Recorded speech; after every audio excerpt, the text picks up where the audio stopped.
Greg, Emily, we need to talk. I mean, really, both of you broke the 4-minute rule so badly. I can't even think of a good punishment. You know, it's just that bad. I guess it's a good thing too, since we all agree that it should now be a 4-minute guideline, not a 4-minute rule. I guess that's just one of the things that American culture teaches us how to do. You know, we make a rule, or we make a promise to ourselves, and, not 24 hours later we break it. Every other place in the world, though, you know, they keep it, no matter what. Nah. Oh, I'm just kidding around. You guys are fine. Mostly.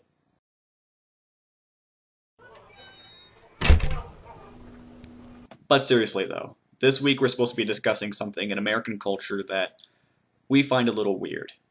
I think I'm in a unique position to talk about it, just because I've been studying abroad in Australia for the past semester. And I also took a 3-week trip through Southeast Asia. So, expert opinion here. But it didn't take me very long to think of something.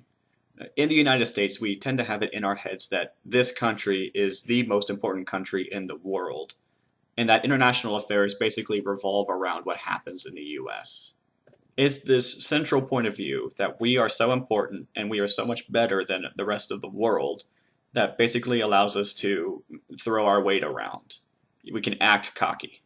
And as far as I'm aware, there are only 3 places where that view is acceptable: the United States, Great Britain, and Australia.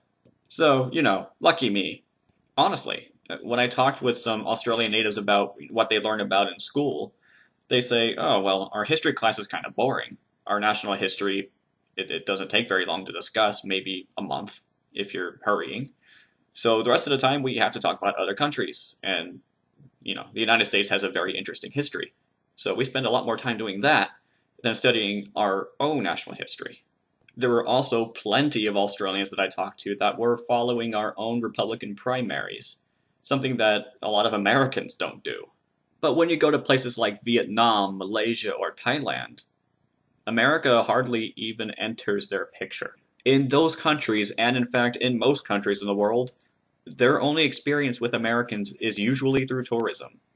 Beyond that, it doesn't matter.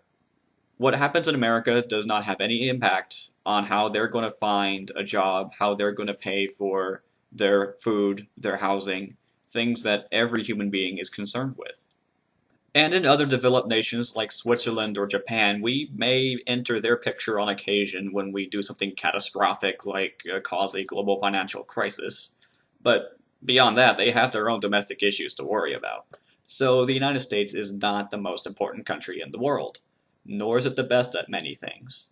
I'm sure you've seen the statistics before saying that we're falling behind in education, especially when it comes to the maths and sciences. Our health standards are being lowered. Our incarceration rates are rising.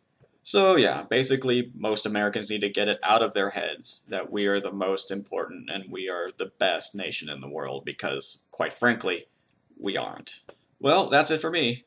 I look forward to seeing your guys' videos later on in the week, and when you next see me, the background behind me is going to be significantly different.